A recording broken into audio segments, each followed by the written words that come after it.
History made this week in the House. Paul Ryan sworn in as Speaker. At 45 years old, he's the youngest in nearly 150 years. On Friday, I spoke to him about those big challenges he's facing now. He says the House is broken. So I started off asking him who broke it. I think it was a joint effort. I think we have to wipe the slate clean, start over, and have more of a bottom-up approach. There are basically a number of things I think we need to do to get the House working again like the founders intended it to work, to make it a more open and participatory process. And that's why I've said to my colleagues, if you want me to do this job, I have to do it differently than what it's been done. You got the thumbs up from House conservatives who said, you know, we'll give him a chance. Go for it, Paul Ryan. But here are a few early headlines when your name first emerged. Drudge, King Paul, Pledge Your Allegiance, Dems favorite, Obama's new partner.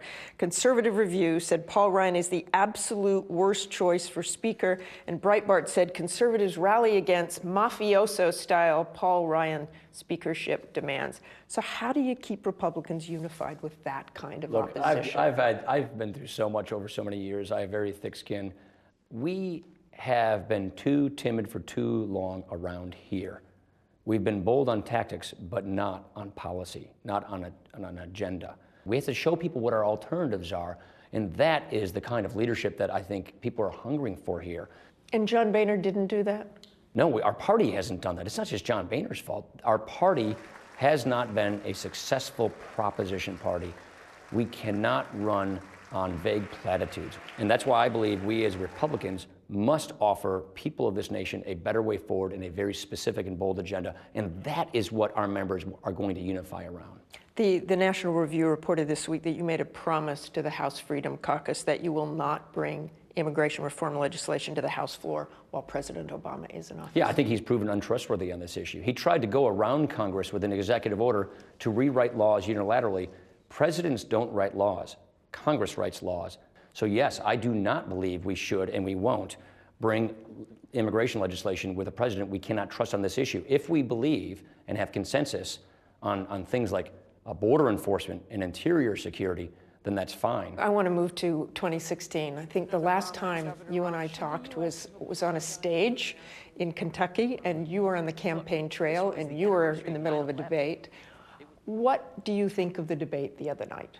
I didn't even watch it. Surely you've read about it. I've watched some clips since then, but as Speaker, I'm going to be Switzerland. I'm going to be neutral on this race. I know you said you're Switzerland. I know you like to say you're Switzerland, but would you support the Republican nominee? Yeah, absolutely. Who that is, Donald Trump? Look, I looked at that stage, not live, but afterwards. I looked at that stage and so I said, every one of these people would be a far better president than Hillary Clinton. You have said that Trump does not speak for the Republican Party when it comes to immigration, and you thought his comments were extremely disrespectful. So that's a guy you could still support? Yeah, I stand by all my comments, my previous comments. But do I believe that Hillary Clinton would make a president? No way. I certainly don't believe that. Look, I think we're having a good primary process. It's cathartic. It's helpful. We have excellent people running for president. And so I think what really matters is not the personality, but the policy. I want to just go back to you as Speaker again. You were reluctant to take this job. I know one of your reasons was your family. You want to spend time with your family.